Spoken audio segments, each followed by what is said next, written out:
এত দাবি করতে হবে কেন ইউনূস সাহেব? আপনাকে আমরা বসিয়েছি কেন? যে ছাত্ররা আমাকে বসিয়েছে, ওরা কি আমার নিয়োগদাতা। আবার এই নিউ ইয়র্কে না কোথায় গিয়ে বললেন আরেকজন মাস্টার মাইন্ড।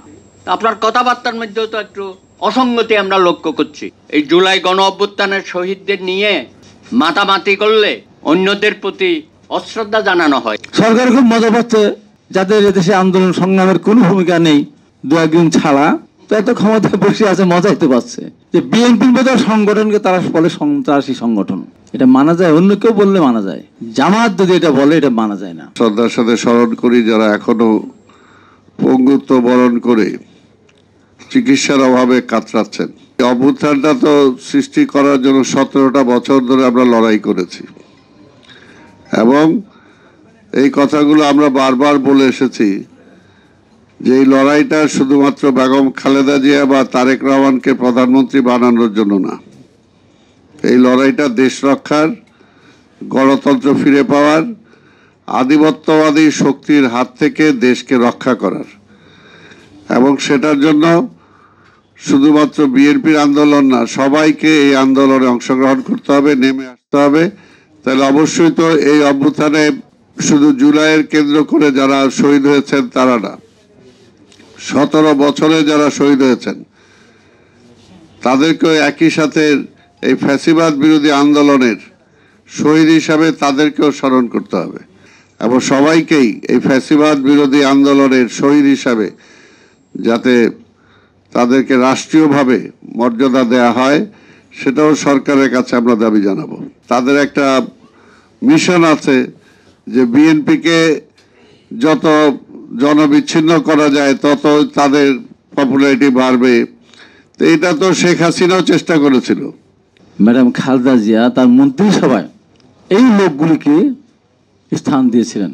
ম্যাডাম খালেদা জিয়ার অন্য কোথাও কালি না লাগলেও এই দুজন মন্ত্রী করার কারণেই বাংলাদেশের মানুষ বারবার বিএনপির দিকে আঙ্গুল তুলবে। ফ্যাসিস্ট সরকার তাদের বিরুদ্ধে যখন অন্যায় আচরণ করেছেন, আমি একমাত্র টেলিভিশনে তাদের পক্ষে সিরিয়াসলি বলেছি।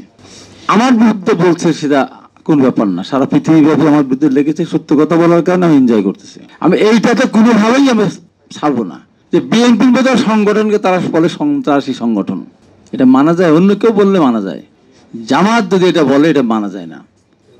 সরকার খুব মজা পাচ্ছে যাদের এদেশে আন্দোলন সংগ্রামের কোনো ভূমিকা নেই, দু একজন ছাড়া, তো এত ক্ষমতায় বসে আছে, মজাইতে পারছে।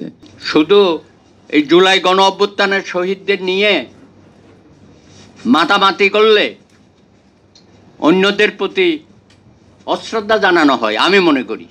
সুতরাং সকলকেই আমাদেরকে যোদ্ধা হিসাবে সামনের কাতারে নিয়ে আসতে হবে, স্বীকৃতি দিতে হবে। এত দাবি করতে হবে কেন ইউনূস সাহেব? আপনাকে আমরা বসিয়েছি কেন? দেশের একটা ক্রান্তিকালে সকলে মিলে আপনাকে আমরা সমর্থন দিয়েছি, আর আপনি বলে বসলেন যে ছাত্ররা আমাকে বসিয়েছে, ওরা কি আমার নিয়োগদাতা। আবার এই নিউ ইয়র্কে না কোথায় গিয়ে বললেন আরেকজন মাস্টার মাইন্ড। আপনার কথাবার্তার মধ্যেও তো একটু অসঙ্গতি আমরা লক্ষ্য করছি।